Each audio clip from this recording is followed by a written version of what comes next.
Hey there, in today's video, I'm going to talk about what happens to your running when you add weight, both in terms of your performance and feel in your running shoes. I'm making this video because I previously made a video about shoes which had different weights. And in a comment of one of my videos, Mr. Asthenia wanted to know how much difference in performance and feel you would get in a running shoe if you're a heavier runner or a lighter runner.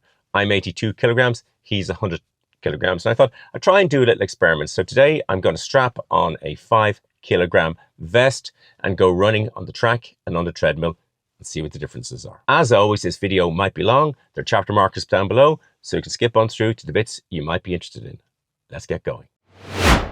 To do the test, I've come down to Irish Town Stadium where there's a track and there's a treadmill. You can buy weighted vests on Amazon for running, but I've kind of made my own. I've taken my 5-litre on running vest. I've added 3 kilograms of water, so 2 in the back and vest, 2 and 500 canisters.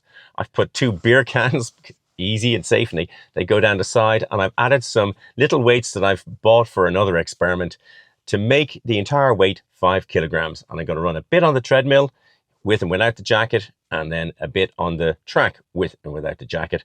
And I'm going to be using my Stryd Footpods and my Garmin HRM Pro chest monitor to do a couple of measurements. We'll see what we can find out. The plan on the treadmill is to run at a constant pace, both with and without the weighted jacket, and to test how much power I'm putting out by using my Stryd Footpods. There should be more power going into the weighted jacket than not. Then the plan is to go onto the track with and without the jacket and run at a constant power and see how the pace is affected. I know that running with the weighted jacket, I should be working harder at a constant speed and I should be going slower. That is, fairly stands to reason. The question is how much the performance of the shoes is affected and how much the feel in the shoes is affected. And those try and do some nuanced looking at some data when I get back to the house for some analysis.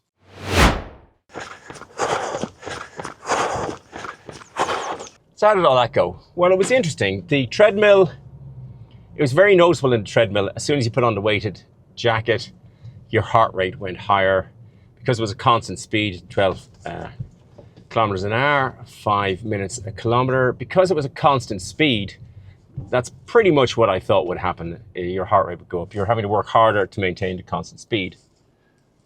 When you went onto the track, I went with the weighted vest first. Again, after each one, I let the heart rate calm down. So it was kind of an even test.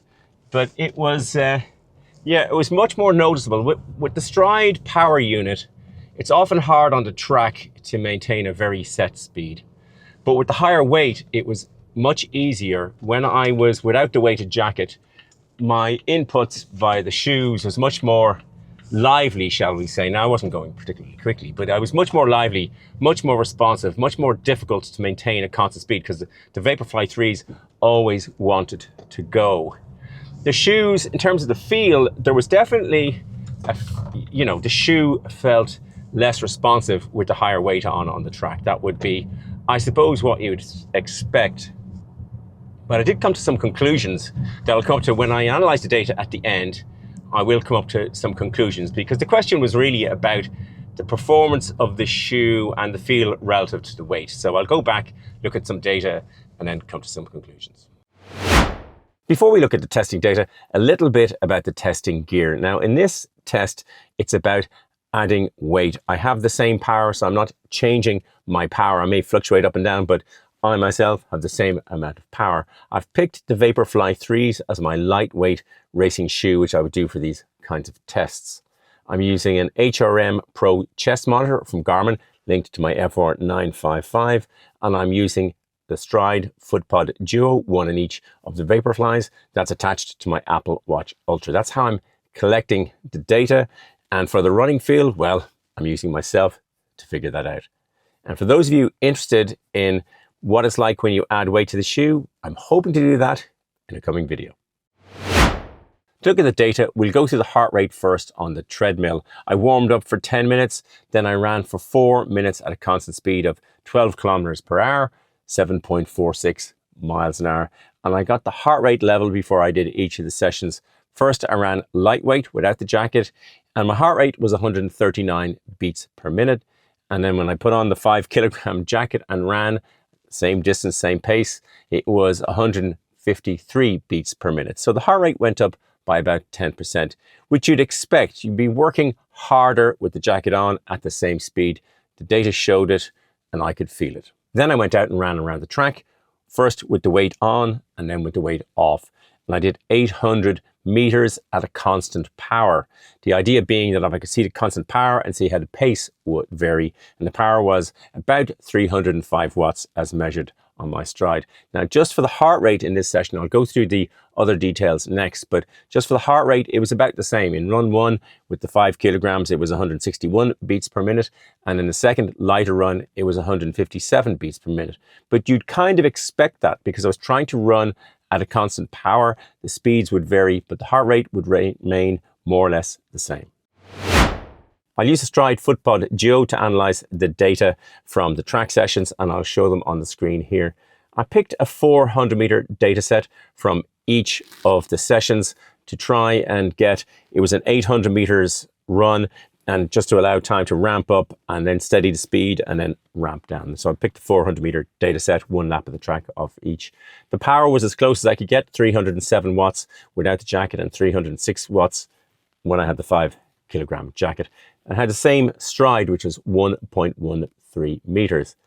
The pace was different, which you'd expect. It was 4:45 per kilometer without the jacket and slightly slower at 4:52 per kilometer with the jacket. And you'd expect that running at the same power, the pace would go down when you added the weight. And that manifested itself because the stride length was the same in a lower cadence and also a longer ground contact time. The cadence was 188 steps per minute versus 185 steps per minute. And the ground contact time was 215 milliseconds versus 227 milliseconds longer when I had the weight on. If you look at the Stryd Footpod 3D data, the solid line is the lighter condition, the dashed line is with the 5 kilogram jacket, and you can see the generally more limiting stride pattern with the additional weight. To conclude, first of all, there's a fairly limited data set and there's an old lab rat that has to be put into comparison. And most of the conclusions I could feel, I didn't really need the data. We all know that if you increase your weight without increasing your power, you will go slower. The trick is to try and gain power and muscle as you gain weight, and the converse is also true. When you lose weight, you don't want to lose power or muscle. The question was about the performance and running feel in a heavier runner versus a lighter runner in terms of the shoe and the shoe response. Now, I used to weigh 100 kilograms, so I know something about what the point of the question being asked is. And when I was heavier, before I got lighter and fitter, I wore more cushioned shoes. What the data in this test showed me was that the additional weight brought additional ground contact time. And if I was 100 grams heavier, then I might wish to pick a shoe with more cushioning. The Vaporfly 3 is a great shoe, but if I was heavier, I might want a more cushioned shoe, in which case I'd pick this New Balance Super Comp Fuel Cell Elite version 4, one of my all-time favorite shoes. I hope you enjoyed the video and found it useful. If you did, it would be great if you would hit the like button. As always, there'll be lots of stuff in the description below, and I'll happily answer any questions you put into the comments. There'll be a big blue subscribe button popping up there and some other videos there. Thanks for watching. Until the next video, just keep running along.